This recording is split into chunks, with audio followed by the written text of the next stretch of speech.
And एक top scorer में बस एक चीज़ की डिफरेंस है, दैट इज डिसिप्लिन। एंड वो डिसिप्लिन बिल्ड करने के लिए let's take a 21 days challenge. I will be giving you challenge जहाँ पे मैं तुमको कुछ चीज़ें करने के लिए बोलूँगी, एंड आई कैन अश्योर अगर तुम वो चैलेंज को अच्छे से होल हार्टेडली फॉलो कर गए तो यू विल बी अमंग दो स्टूडेंट्स जो सिलेक्शन रेंज में आते हैं। बस इस चैलेंज का एक ही शर्त है, that the preparation, the challenge acceptance should not be half hearted. तुमको कंप्लीटली होल हार्टेडली इसको फॉलो करना होगा। एंड उससे पहले, in case you don't know me, I am Sneha, a first year MBBS student at AIIMS Kalyani, and इस video के through I will be giving a challenge. The first point is mindset. सोचो, APJ Abdul Kalam अगर failure से डरते, अगर वो give up कर देते, तो क्या आज वो मिसाइल मैन के नाम से जाने जाते? अगर विराट कोहली प्रेशर के टाइम पे गिव अप कर देते एंड वो परफॉर्म नहीं करते अच्छे से, तो क्या आज वो वर्ल्ड के बेस्ट बैट्समैन नाम से जाने जाते? जितने भी ग्रेट पर्सनालिटीज़ हैं उनके अंदर एक चीज़ बहुत कॉमन है, दैट इज़ देयर माइंडसेट।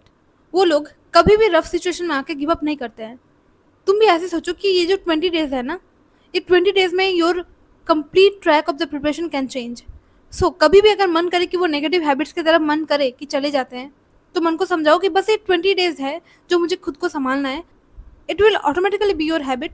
सो बहुत ही कम टेंडेंसी होगा कि तुम फिर से वो गलत ट्रैक पे जाओगे। 21 days will be harsh, but अगर तुम अपने माइंडसेट को सही रख के सही ट्रैक पे रह पाए, then your complete preparation can get 180 degree change. And the second point to inculcate is to do list. मतलब अगर तुम, ऐसा होता है ना कि सुबह उठो एंड रैंडमली तुम सोचने बैठो कि तुम्हें क्या करना है आज, तो तुम्हारा माइंड बहुत ज़्यादा वंडर करेगा। एंड सुबह का टाइम जो सबसे ज़्यादा प्रोडक्टिव टाइम होना चाहिए, उसमें तुम बहुत ज़्यादा टाइम वेस्ट कर दोगे, देन पूरा दिन तुम्हारा वेस्ट जाएगा। इसीलिए आई विल सजेस्ट कि तुम क्या करो, लास्ट डे अपने आज के दिन को प्लान कर लो, प्लान करके सोने जाओ। एंड देन जब पूरा दिन पढ़ो, अच्छे सुबह उठते ही तुम्हारे दिमाग में क्लियर होगा कि नहीं यार मुझे ये पढ़ना है, सुबह उठ के ये रिवाइज करना है, ये चीज़ें मेरे टारगेट में है, you have that in your mind. तो तुम कंप्लीटली क्या होगा, वो जो टाइम वेस्टेज का जोन होता है वो खत्म हो जाता है। तो तुम पूरा दिन अच्छे से पढ़ोगे एंड देन बिफोर स्लीपिंग तुम देखो कि तुम्हारा एक कंप्लीशन चार्ट बनाओ कि तुमने आज कितना पढ़ा है, क्या तुम्हारा टारगेट था, कितना कंप्लीट किया है, क्या तुम गलत कर रहे थे जिसकी वजह से तुम्हें रिग्रेट आ रहा है, एंड क्या तुमने सही किया अपने आप को देखो। तो कंप्लीटली एक रफली अपने आप को रेट करो कि आज का दिन लाइक इट वाज 7/10 या फिर 6.5/10 या फिर 9/10। तो ऐसे रेट करो, टू डू लिस्ट बनाओ एंड इसको रेट करो। एंड बिलीव मी, मैंने जो मेंटरशिप प्रोग्राम चालू किया है ना, I am taking 40 students in a group. तो उस ग्रुप में ऑलरेडी अराउंड 30 स्टूडेंट्स हो चुके हैं, and believe me their performance is like increasing. वो लोग खुद बोल रहे हैं कि 2-3 दिन हमने ये किया and our productivity has increased. I am implementing these things on my group, जो भी जिनको मैं मेंटर कर, आई एम कीपिंग ट्रैक कि वो जो है डिस्ट्रैक्ट ना हो जाए, वो अपने ट्रैक में डटे रहे। Third one is keeping track and motivation. तुम्हें क्या होता है कि बीच बीच में ना 2-3 दिन अगर तुम सोच लेते हो कि ठीक है हम प्रिपरेशन कर रहे हैं, अच्छे से पढ़ रहे हैं, फिर भी there is a high possibility कि तुम डिस्ट्रैक्ट हो जाओगे। इसीलिए keep your self accountable. Mummy के पास हो जाए, है ना, मम्मी के पास बोलो या फिर बहन के पास या फिर भाई के पास, किसी को भी बोलो कि तुम्हारा आज का डेली टारगेट क्या है एंड तुम कितना कंप्लीट किया है तुमने।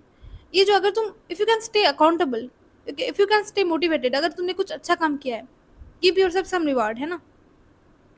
तुम बोलो कि मैंने आज अच्छा काम किया है, खुद को शाउट आउट दो, खुद को प्रेस करो, है ना। तो अगर तुम ये सब चीज़ें करते हो ना, ये तुम्हारा परफॉर्मेंस लेवल को और ज़्यादा बढ़ाता है। एंड ये चीज़ें अगर तुम अपने हैबिट में लाना चाहते हो, इफ़ यू वांट कि नहीं, ये जो जो भी चीज़ें हैं, जो भी पॉजिटिव ट्रेट्स हैं, they become your habit, then inculcate करो। नेक्स्ट 21 डेज इसको हैबिट में लाओ, इसको प्रैक्टिस करो। Now comes the point, backlogs. अभी ये जो 21 डेज आने वाले हैं ना, फॉर एग्जाम्पल अगर तुम कहीं पे एनरोल्ड हो एंड वहाँ पे 3 लेक्चर्स आ रहे हैं, तुम्हारे, मैं मान के चलती हूँ कि 80 बैकलॉग्स ऑलरेडी हो चुके हैं 80 लेक्चर के। तो तुम क्या करोगे, डेली वो 3 लेक्चर एटलीस्ट देखोगे, एटलीस्ट 3 लेक्चर तुम लोगे। ये मैटर नहीं करता कि तुम करंट लेक्चर से 3 ले रहे हो या फिर पुराने 3 लेक्चर्स ले रहे हो, ये मैटर नहीं करता है। 3 लेक्चर्स मिनिमम लेना है जो तुम्हें कंपेंसेट करेगा करंट के साथ, एंड 1 लेक्चर डेली एक्स्ट्रा और लेना है ताकि तुम बैकलॉग्स को कंप्लीट करते चलो। तो डेली मिनिमम लेक्चर का अमाउंट होना चाहिए 4। ऐसे करके तुम्हारे बैकलॉग्स भी कंप्लीट होते जाएंगे। नेक्स्ट 21 डेज तक अगर तुम मान के चलो कि ऐसा करते रहोगे ना, तो 21 लेक्चर्स बैकलॉग तो तुम्हारे ऑलरेडी कंप्लीट हो गए। एंड संडेज के दिन जब तुम्हारा छुट्टी होगा या फिर टेस्ट होगा, तो तुम इजीली 3 लेक्चर्स बैकलॉग के कंप्लीट कर सकते हो। तो ऐसे करके तुम्हारा बैकलॉग भी कंप्लीट होते चलेगा। एंड ये जब जब तुम देखो कि तुम्हारा बैकलॉग्स कंप्लीट हो रहे हैं and you can complete it, मतलब कुछ दिनों में ये खत्म हो जाएगा, तुम्हें एक अलग लेवल का कॉन्फिडेंस आएगा and that will boost your preparation. Point is self control and scheduling. अब इसमें क्या होता है कि सेल्फ कंट्रोल, मतलब फॉर एग्जांपल कि पढ़ रहे हो, पढ़ते-पढ़ते जब भी तुम रिवाइज़ करने बैठते हो स्पेशली, है ना? तब तुम्हारा माइंड बहुत वंडर करता है, क्योंकि पूरा दिमाग जो है उसको खुद को काम में लगाना पड़ता है। अगर तुम बैठे हो एंड तुम लेक्चर देख रहे हो, तो ठीक है टीचर पढ़ा रहे हैं एंड तुम बैठ के बस लेक्चर देख रहे हो, तो वहाँ पे उतना दिमाग नहीं लगता एज़ कम्पेयर टू जब तुम रिवाइज़ करने जाते हो। इसीलिए जब तुम रिवाइज़ कर रहे हो या फिर सेल्फ स्टडी कर रहे हो, तो तुम्हारा माइंड बहुत ज़्यादा वंडर करता है एंड प्रोबेबिलिटी बहुत ज़्यादा होता है कि तुम डिस्ट्रैक्ट हो जाते हो। यहाँ पे आता है रोल सेल्फ कंट्रोल का, यहाँ पे आता है रोल अकाउंटेबिलिटी का। तुम अगर टू डू लिस्ट बना के रखोगे, तुम्हें पता होगा कि यार मेरे ये टारगेट्स हैं, तो बहुत हद तक एंड तुम उसको सीरियसली ले रहे होगे, किसी के पास तुम अकाउंटेबल हो, है ना, जो तुम्हें चेक करेगा eight the end of the day, तो फिर क्या होगा कि बहुत कम पॉसिबिलिटी ऐसा होगा कि तुम डिस्ट्रैक्ट हो जाओगे, क्योंकि तुम्हें पता है कि भैया अगर हम नहीं करेंगे तो वो पर्सन जो है मुझे डांटेंगे। एंड अगर ये होता है कि बहुत लाइक 30-40 स्टूडेंट्स हैं, ऑफलाइन कोचिंग में क्या होता है कि तुम अगर काम कंप्लीट करके नहीं आते हो ना, तो फिर डांट पड़ता है टीचर से। तो ऐसे ही कुछ ग्रुप ऑफ स्टूडेंट्स के सामने जब तुम्हें डांट पड़ता है कि तुमने आज ये काम कंप्लीट नहीं क्यों किया, तुमने ये टारगेट सेट किया था, तुमने कंप्लीट क्यों नहीं किया, तो वहाँ पे एक ना क्या होता है कि बुरा लगता है खुद को कि नहीं यार सबके सामने मुझे डांट पड़ गया। या फिर अगर सबके सामने तुम्हें तुम्हें कोई प्रेज करता है, लाइक मेरे ग्रुप पे एक बच्ची है प्रतीक्षा करके, and believe me she is doing wonderful. मैं डेली उसको देखती हूँ कि वो बहुत ज़्यादा अच्छा करती है, लाइक उसका फीवर होता है फिर भी सी इज परफॉर्मिंग ग्रेट। तो अगर तुम प्रेज होते हो कि तुम डिस्ट्रैक्ट नहीं होते हो, तुम अपने शेड्यूल को फॉलो करते हो एंड किसी के पास अकाउंटेबल रहते हो, तो चीज़ें क्या होता है ना कि बहुत ज़्यादा कंट्रोल में रहता है and you perform better better better. At the end of the day तुम्हारा सिलेक्शन कोई नहीं रोक सकता। फिर let's come to 6 point, that is mock test and analysis.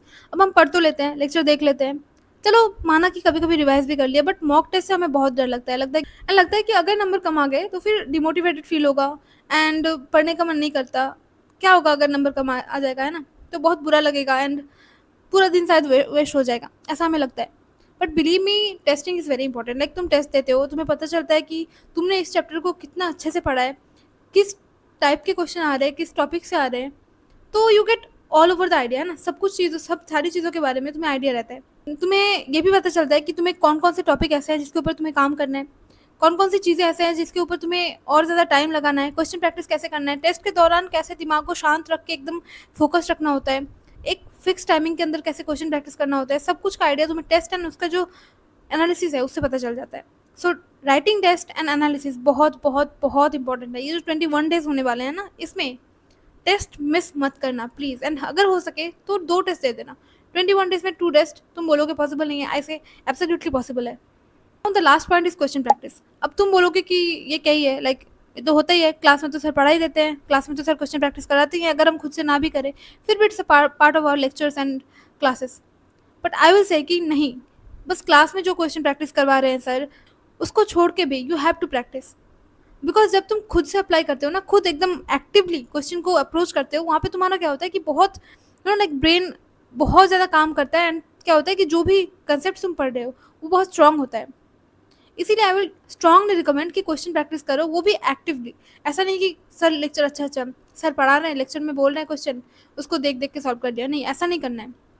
या फिर कोई सॉल्व एग्जाम्पल है, मैं ट्राई तो किया एक बार नहीं हुआ, चलो छोड़ो, जल्दी गिव अप कर दिया एंड जाके सोल्यूशन देख लिया, ऐसा नहीं करना है। उसको थोड़ा टाइम देना है। तुम पहले कोई कंसेप्ट सीख रहे हो ना, पहले फॉर एग्जाम्पल तुम कोई एक फॉर्मूला देखा, ठीक है, लेक्चर में सर ने पढ़ाया एंड उसके ऊपर सर ने कोई क्वेश्चन करवाया, तुमने उसका अप्रोच देख लिया। अब जब तुम्हारा वो चैप्टर कंप्लीट हो गया है, कोई एक मॉड्यूल लो, कोई एक क्वेश्चन प्रैक्टिस का सोर्स लो एंड वहाँ से प्रैक्टिस करो। ट्राई करो कि तुम वो जो क्वेश्चन है वो खुद से करो। सॉल्व एग्जाम्पल्स भी दिए हुए हैं, उसको जो बस उसका क्वेश्चन पढ़ो, सॉल्व करो। अगर नहीं हो रहा है, 2-3 बार ट्राई किया, 4 बार ट्राई किया, नहीं हो रहा है, देन देखो कि उसका अप्रोच क्या है। पहले ही एक बार पढ़ा, दिमाग में नहीं आ रहा कि कैसे सॉल्व करना है, फिर जाके तुमने सोल्यूशन देख लिया, ऐसा नहीं करना है। एक्टिवली क्वेश्चन को अप्रोच करना बहुत बहुत इंपॉर्टेंट है।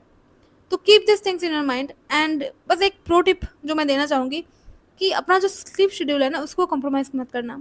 मतलब ऐसा मत सोचना कि यार मेरा जो भी डेली टारगेट है वो कंप्लीट नहीं हो रहा है, तो चलो छोड़ो, मैं 3 घंटे सो लेती हूँ, 4 घंटे सो लेती हूँ। एटलीस्ट तुम कोशिश करना 6 से 7 घंटे सोना।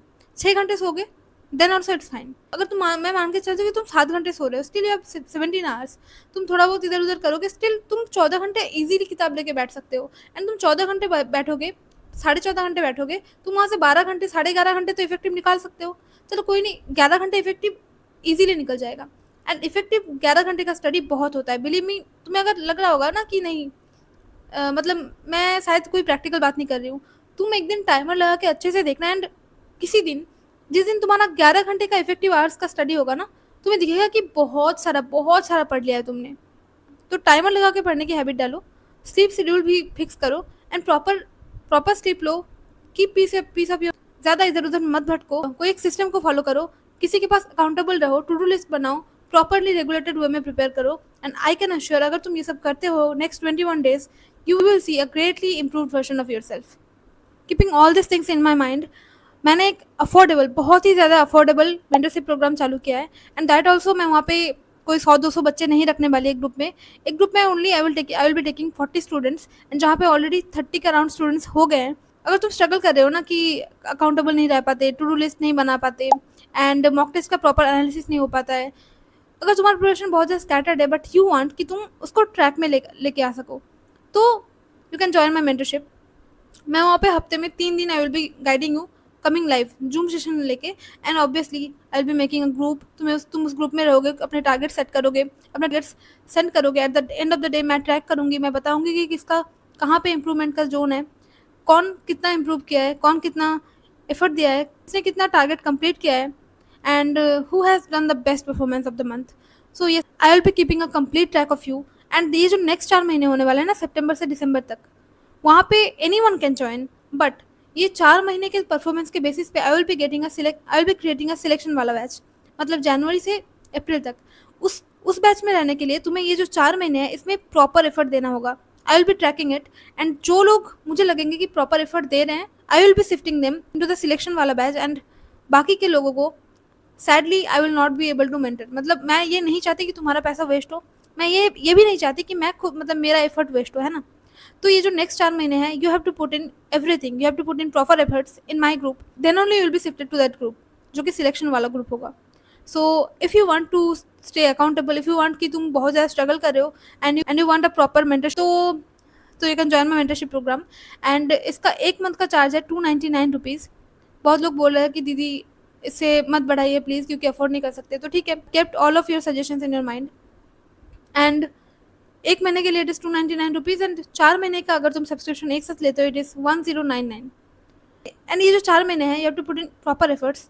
उस ग्रुप में I will be keeping track of your performance, and जब भी तुम्हें डिमोटिवेटेड फील होगा, I am there to demotivate you, I am there to support you. कुछ भी प्रॉब्लम होगा, मैं जब जूम सेशन लूँगी डायरेक्टली आके तुमसे बात करूँगी, या फिर जब तुम्हें लगेगा कि कोई चीज़ पर्सनल है, डायरेक्टली मैसेज मी, एंड यही था। And I wish you all the best, तुम अच्छे से पढ़ाई करो। ये जो 21 दिन का चैलेंज है, please please please accept it, and इसके ऊपर काम करो, एंड अगर तुमने इसको पॉजिटिवली कर लिया, then you will be seeing a great change in your performance. All the best.